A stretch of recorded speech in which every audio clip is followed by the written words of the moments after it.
प्रेमविवाहाची अनेक प्रकरण दररोज घडत असतात। काही जण पळून जाऊन लग्न करतात तर काही जण कुटुंबियांच्या विरोधामुळे माघार घेतात। झारखंडच्या डाल्टनगंज रेल्वे स्टेशनवर मात्र शुक्रवारी एक वेगळाच प्रकार घडला। पुढे पाहण्याआधी आमच्या चॅनलला जरूर सबस्क्राइब करा।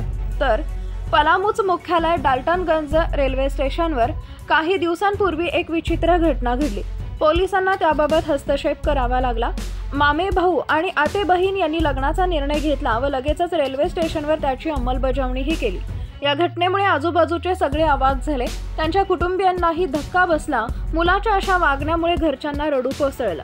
मामे भाऊ आणि आते बहीण या दोघांनी रेल्वे स्टेशनवर लग्न केलं। भांगेत कुंकू भरून त्यांनी लग्न केलं। माहिती मिळाल्याबरोबर लगेचच शहर पोलिसांनी त्या दोघांना पोलीस ठाण्यात आणलं। पोलिसांनी सांगितले की त्या दोघांच्या मध्ये अनेक दिवसांपासून प्रेम प्रकरण सुरू होतं। ते दोघे एकमेकांशी फोनवर खूप गप्पा मारायचे। मात्र नातेवाईकांनी बहीण भावाचं नातं समजून त्याकडे फारसं लक्ष दिलं नाही।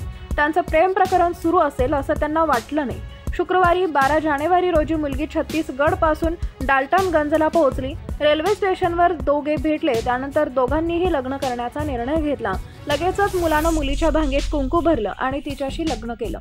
मिळालेल्या माहितीनुसार मुलगा पलामू जिल्ह्यातल्या पाटण पोलीस ठाण्याच्या क्षेत्रात राहणार आहे। त्याचं वय 20च्या आसपास असावं। तेच मुलीचं वय 17 वर्ष असल्याचं सांगितलं जात आहे। ती छत्तीसगडची निवासी आहे। दोन्ही कुटुंबियांचा या लग्नाला विरोध आहे। मुलगा व मुलगी यांना आपापल्या घरी घेऊन जाण्यासाठी हे अडून राहिलेत। मात्र मुलगा आणि मुलगी ही एकत्र राहण्यासाठी आग्रही आहेत।